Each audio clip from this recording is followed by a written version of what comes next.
Very good evening to all of you. Hopefully all of you are doing good and taking care of yourself.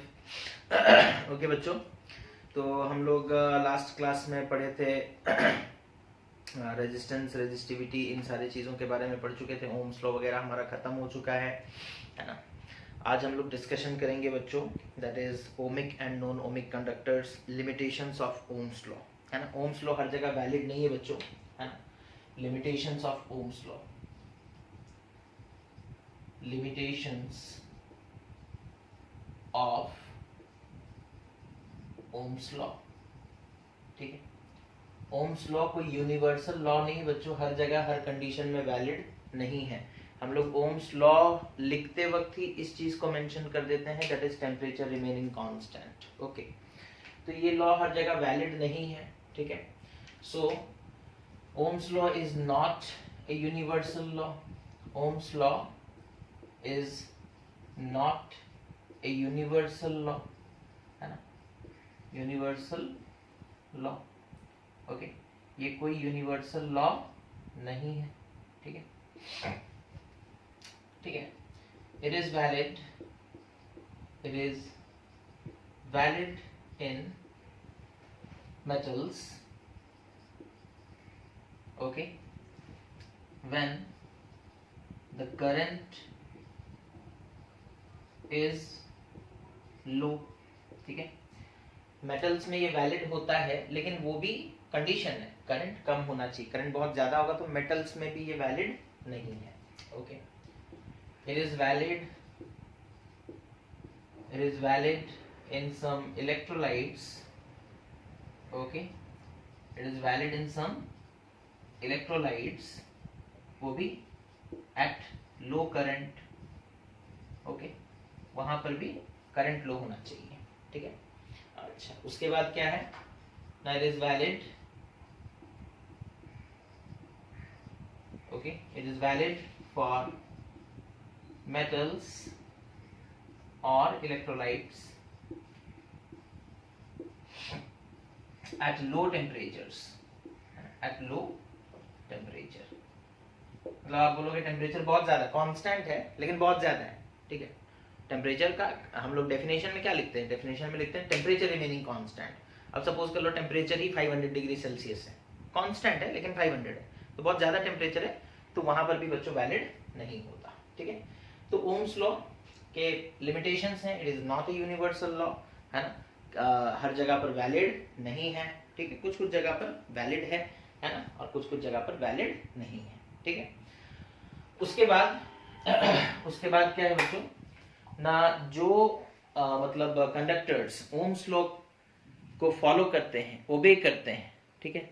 जो conductors Ohm's law को ओबे करते हैं, है ना, उन्हें हम लोग ओमिक कंडक्टर्स कहते हैं, और जो ओबे नहीं करते हैं उन्हें हम लोग नॉन ओमिक कंडक्टर्स कहते हैं, है ना. तो दो तरह के कंडक्टर्स हो जाएंगे बच्चों फिर उस हिसाब से, है ना. एक को हम लोग कहेंगे क्या, ओमिक कंडक्टर्स, और दूसरे को हम लोग कहेंगे क्या, नॉन ओमिक कंडक्टर्स. तो इतना पहले नोट कर लो. उसके बाद देखो, कंडक्टर्स दो तरह के होंगे. ठीक है. कंडक्टर्स दो तरह के होंगे बच्चों. एक होगा ohmic conductors. Okay. Ohmic conductors मतलब बच्चों those conductors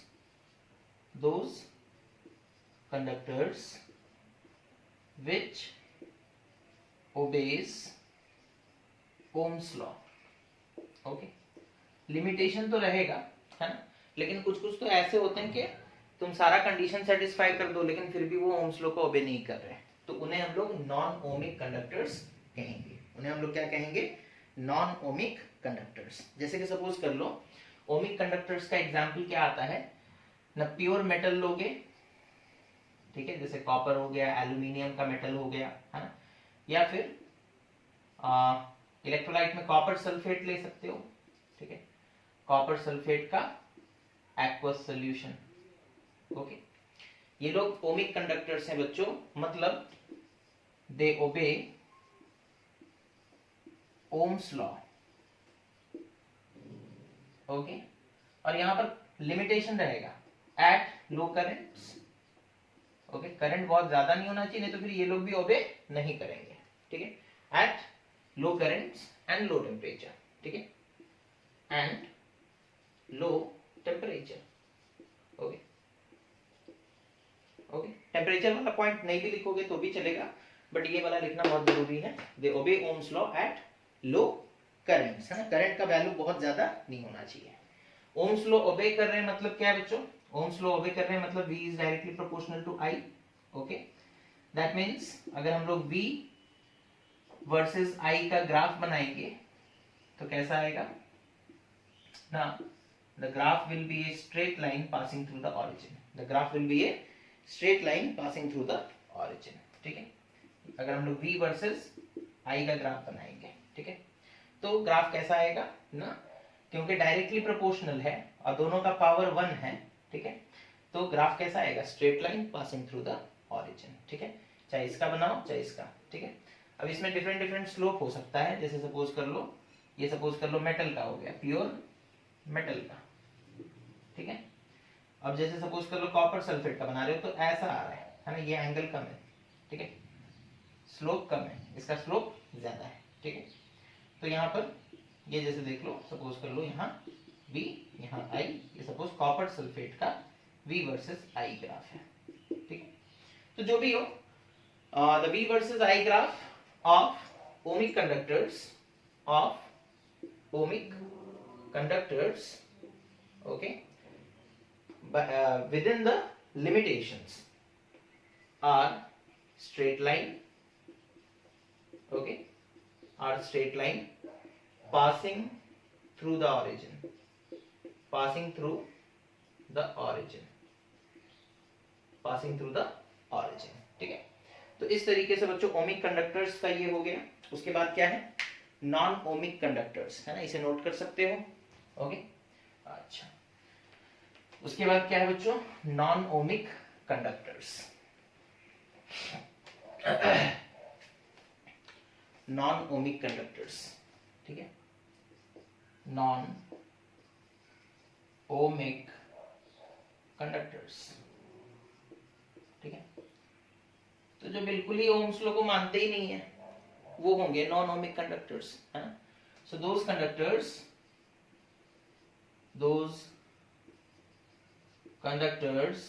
or electrolytes, okay, which do not obey Ohm's law, okay, which do not obey Ohm's law, यानी कि करंट कम भी रखो तो भी ये ओबे नहीं करेंगे, ठीक है। अगर कम करंट भी रखते हो तो भी ये ओबे नहीं करेंगे, तो फिर ऐसे कंडक्टर्स को हम लोग क्या कहते हैं ना, नॉन ओमिक कंडक्टर्स, ठीक है।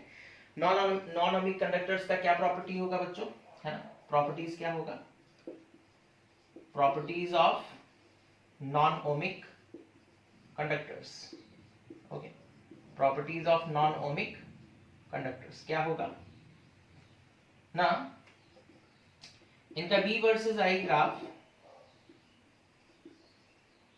will not be a straight line, will not be a straight line,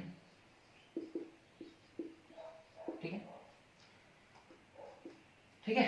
उसके बाद और क्या हो सकता है, the V versus I graph may or may not pass through, may or may not pass through origin, origin से पास कर भी सकता है नहीं भी कर सकता है, ठीक है, may or may not pass through origin, okay, ये दूसरा पॉइंट हो गया। उसके बाद यहाँ पर V voltage and current are not linearly dependent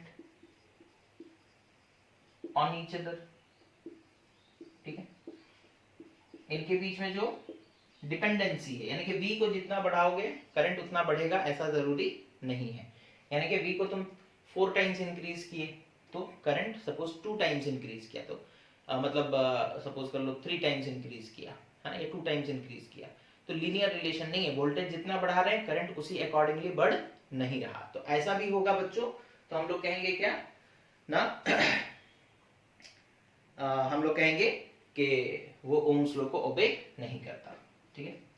the V and I graph is unique, okay. तो सबका अपना अलग अलग ही होगा। नॉन ओमिक कंडक्टर्स जैसे डायोड है तो उसका अलग है ना, थायरिस्टर है तो उसका अलग है, ठीक है। पीएन जंक्शन है तो उसका अलग है ना, एसिड रिलेटेड वाटर है तो उसका अलग ही ग्राफ है, ठीक है। तो आप लोगों से एग्जाम में क्या पूछा जाता है उस चीज के ऊपर हम लोग फोकस करके बता देते हैं, बस एग्जाम्पल पूछे जाते हैं, ठीक है। अच्छा, तो examples of non ohmic conductors, non ohmic मतलब जो ओम्स लॉ ओबे नहीं करते, ठीक है। जो ओम्स लॉ ओबे नहीं करेंगे उनका प्रॉपर्टीज क्या होगा वो हम लोग देख लिए, है ना। उसके बाद देखो एग्जाम्पल, ठीक है। जैसे मेटल्स, ओके, एंड कंडीशन क्या है ना, current is high, current is high, ठीक है, ज्यादा करंट है, ओके। हम लोग बोले थे मेटल्स ओम्स लॉ ओबे करता है but at low current value, okay. Current बहुत ज्यादा होगा तो फिर तुम देखोगे कि जो इसका V वर्सेस I ग्राफ है ना, करंट अगर बहुत ज्यादा होगा, सपोज करंट कम था तो ऐसे चल रहा था, फिर आगे चलकर ऐसे मुड़ गया, है ना, कर्व प्रोड्यूस हो गया। क्या प्रोड्यूस हो गया? कर्व प्रोड्यूस हो गया, ठीक है। तो स्ट्रेट लाइन अब नहीं रहा वो, है ना। स्ट्रेट लाइन होता तो इधर जाता, लेकिन यहाँ पर इस तरीके से मुड़ गया। तो उसका V वर्सेस I ग्राफ जो है बच्चों, देखो ये क्या हो रहा है, जब तक करंट कम था तब तक तो स्ट्रेट लाइन चल रहा था, जैसे ही करंट बहुत ज्यादा हो गया तो फिर क्या हो गया ना, वो कर्व हो गया। क्या क्यों होता है ऐसा? बिकॉज बच्चों आप लोग पढ़े होंगे H is equals to I square R T, है ना। जो हीट प्रोड्यूस होता है वो करंट के ऊपर डिपेंड करता है, करंट के स्क्वायर के ऊपर डिपेंड करता है। करंट जैसे जैसे बढ़ेगा हीट बढ़ेगा स्क्वायर के टर्म्स में। करंट 2 टाइम्स बढ़ा तो हीट बढ़ेगा 4 टाइम्स, करंट 3 टाइम्स बढ़ा तो हीट बढ़ेगा 9 टाइम्स, स्क्वायर वाला रिलेशन है, ठीक है। तो बच्चों अगर करंट बहुत ज्यादा हो जाएगा तो हीट भी तो बहुत ज्यादा प्रोड्यूस होगा। अच्छा, अगर हीट बहुत ज्यादा प्रोड्यूस होने लगा, अगर हीट प्रोडक्शन अगर हीट प्रोडक्शन इंक्रीज करेगा तो टेम्परेचर भी तो इंक्रीज कर जाएगा। टेम्परेचर और कांस्टेंट रहेगा क्या? नहीं। और टेम्परेचर चेंज हो गया तो ओम्स लॉ तो ऐसे ही वैलिड नहीं होने वाला है ना। So that is why when the current is high, okay, when the current flowing through a metal is very high, then what happens na, heat ray head nahi, heat production, okay. Then what happens when the value of current flowing through the metal is very high, then huge amount of heat is produced for which the temperature rises or temperature changes, ठीक है। rises होगा, temperature बढ़ जाएगा, temperature बढ़ा यानी कि temperature change हो गया तो ओम्स लॉ तो वैलिड नहीं है, बिकॉज ओम्स लॉ का स्टेटमेंट था एट ए कांस्टेंट टेम्परेचर, है ना। The current flowing through a conductor is directly proportional to the potential difference across it, okay। तो metals, ठीक है, ये भी नॉन ओमिक की तरह बिहेव करेंगे कब ना, जब करंट ज्यादा होगा, जब करंट ज्यादा होगा, ठीक है। उसके बाद वाटर वोल्टामीटर, दूसरा एग्जांपल, ये पहला एग्जांपल खत्म हो गया, समझ में आ गया, ओके। दूसरा example that is water voltameter,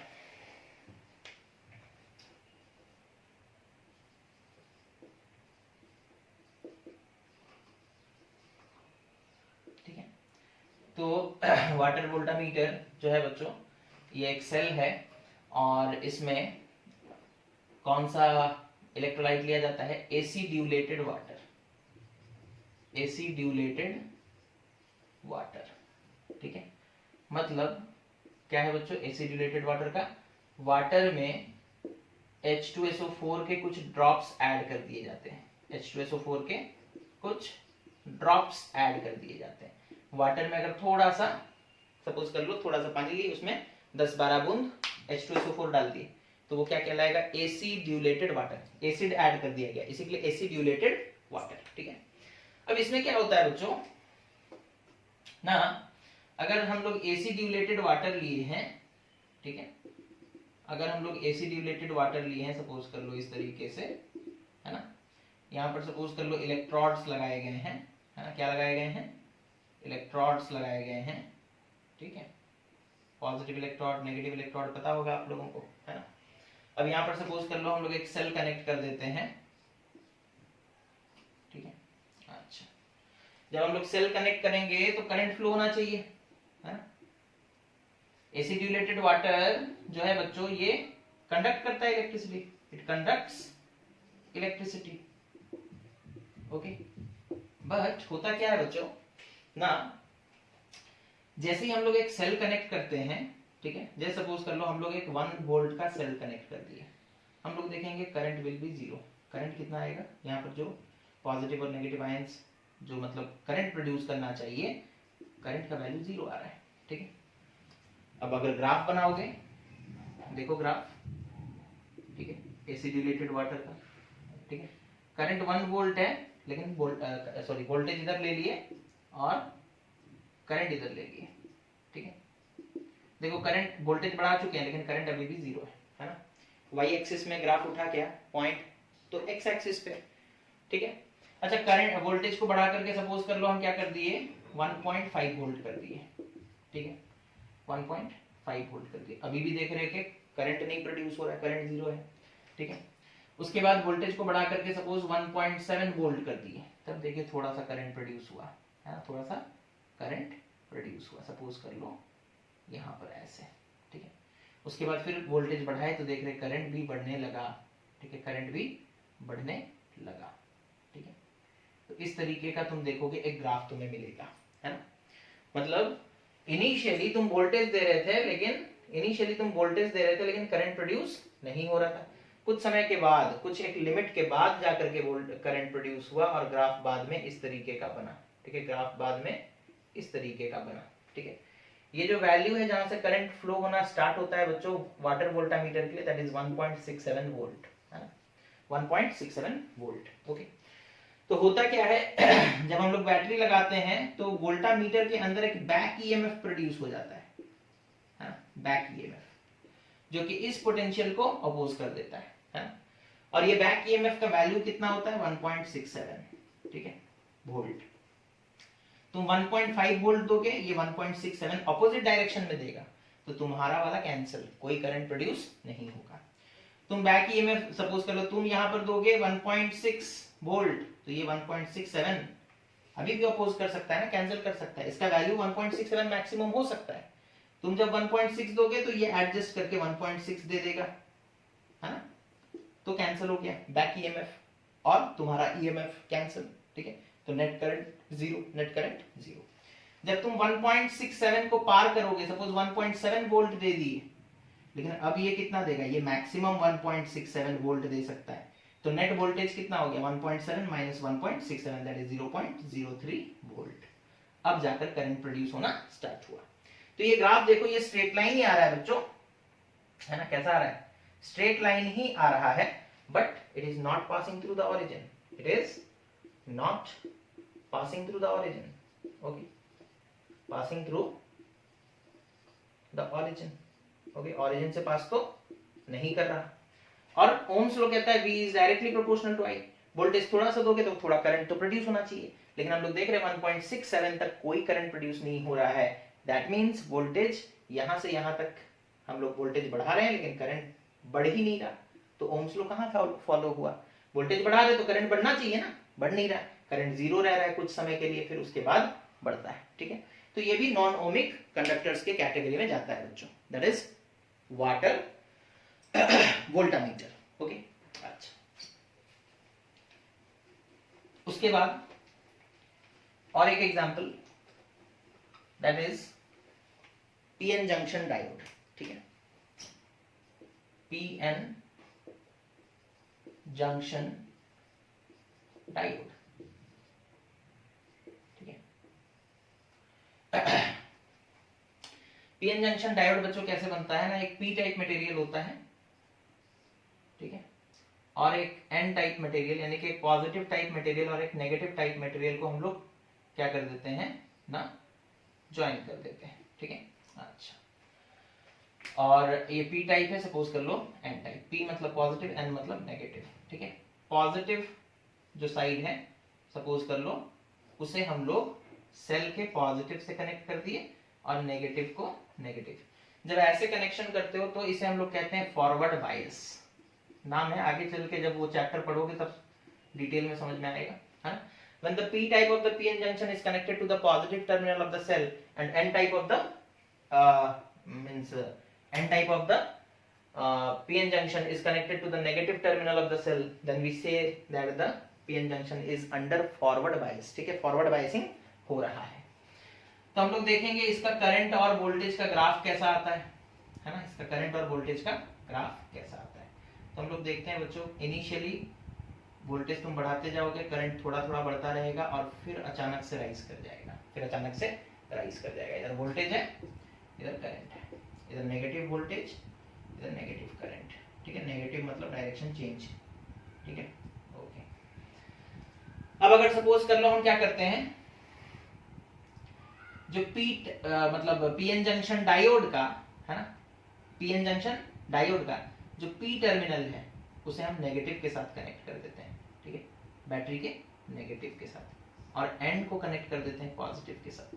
ठीक है, तो अभी जो सिचुएशन है बच्चों उसे हम लोग कहते हैं क्या, reverse biased. Reverse biased, okay. Reverse bias condition में बच्चों हम लोग देखेंगे करंट बिल्कुल भी फ्लो नहीं करता रहेगा। ठीक है, बहुत कम करंट, ठीक है, माइक्रो एम्पियर, मिली एम्पियर, इस तरीके से करंट प्रोड्यूस होगा। ठीक है, और फिर अचानक से बढ़ेगा। ठीक है, तो इस तरीके का ग्राफ आता है। ठीक है, तो यहाँ जहां पर करंट अचानक से बढ़ा, that is known as the knee voltage, knee voltage.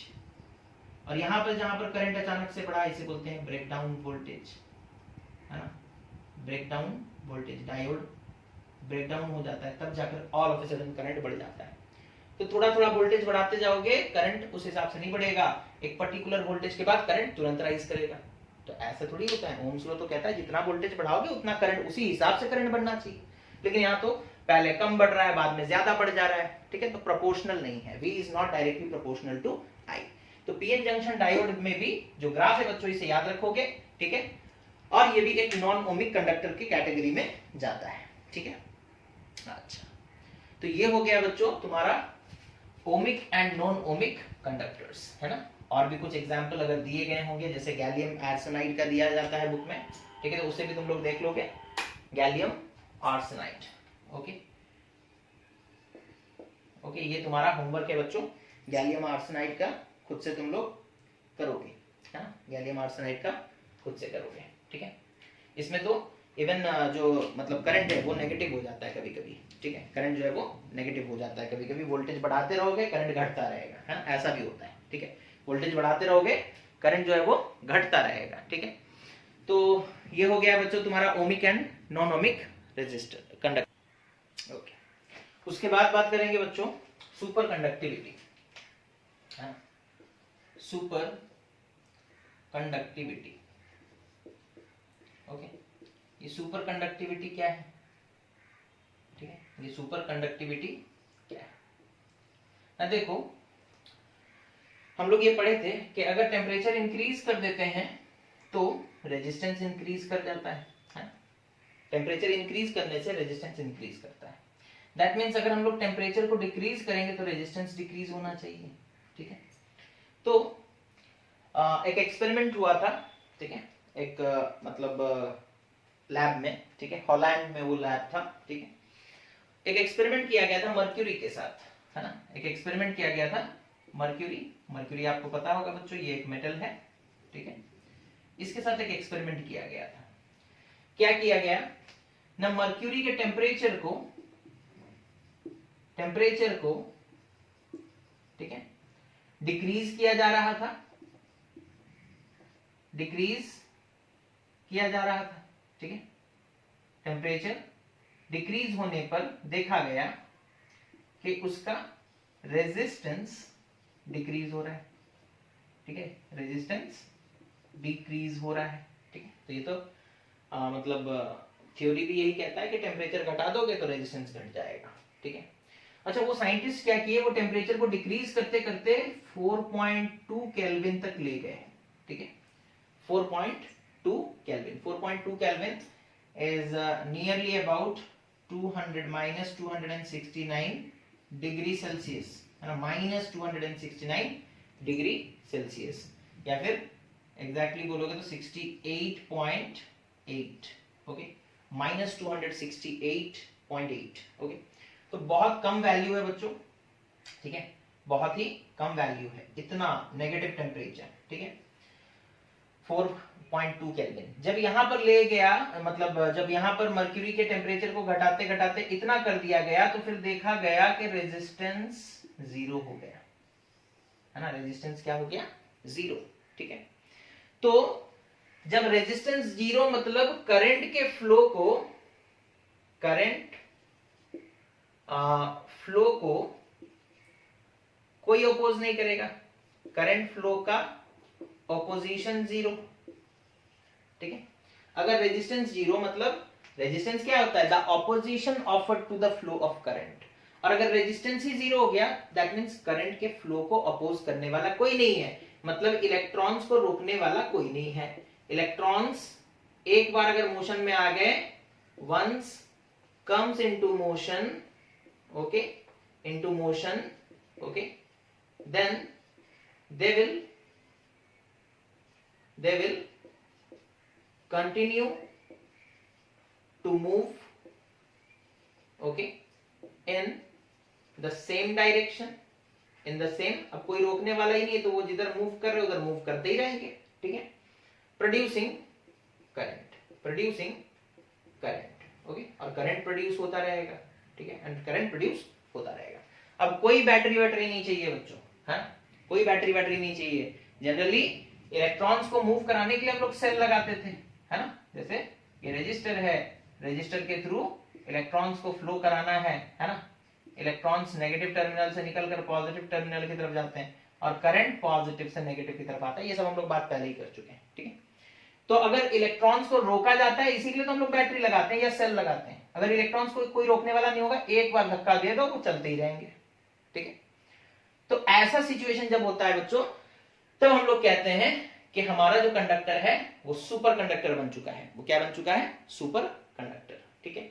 और ये होता कैसे है, जब टेम्परेचर को बहुत डिक्रीज कर दोगे बच्चों, and generally this much low temperature, this much low temperature is practically not achieved, okay। इतना कम टेम्परेचर कर दोगे तो काम कौन करेगा इतने कम टेम्परेचर में, पहले वो भी तो सोचो, इंसान भी तो होना चाहिए वहां पर, है ना। 4.2 केल्विन में तुम खुद जिंदा रहोगे तब तो तुम ये सुपर कंडक्टर देख पाओगे, ठीक है। तो लैब में एक्सपेरिमेंट करने के लिए एक स्पेसिमेन को, उसका टेम्परेचर हम कम करके 4.2 केल्विन तक लेके जा सकते हैं। पूरे रूम का टेम्परेचर तो 4.2 नहीं कर सकते ना, बिकॉज हम भी उसी में रहते हैं, ठीक है। तो जनरली ये देखा गया कि टेम्परेचर कम करना, इतना कम करना प्रैक्टिकली पॉसिबल नहीं है, ठीक है, या फिर प्रैक्टिकली हम लोग बोल सकते हैं यूजफुल नहीं है, ठीक है। पता चला तुम्हें कंडक्टर का रेजिस्टिविटी कम करने के चक्कर में जितना तुम्हें फायदा नहीं हो रहा है, उससे ज्यादा टेम्परेचर कम करने के चक्कर में तुम्हें खर्च करना पड़ रहा है, ठीक है। तो अगर यही चीज, अगर सुपर कंडक्टिविटी वाला प्रॉपर्टी रूम टेम्परेचर में हमें मिल जाए, तब तो बहुत अच्छी बात है। फिर एनर्जी हम लोग मन जितना चाहता है उतना प्रोड्यूस कर सकते हैं, है ना, जितना मन चाहेगा उतना एनर्जी हम लोग प्रोड्यूस कर पाएंगे।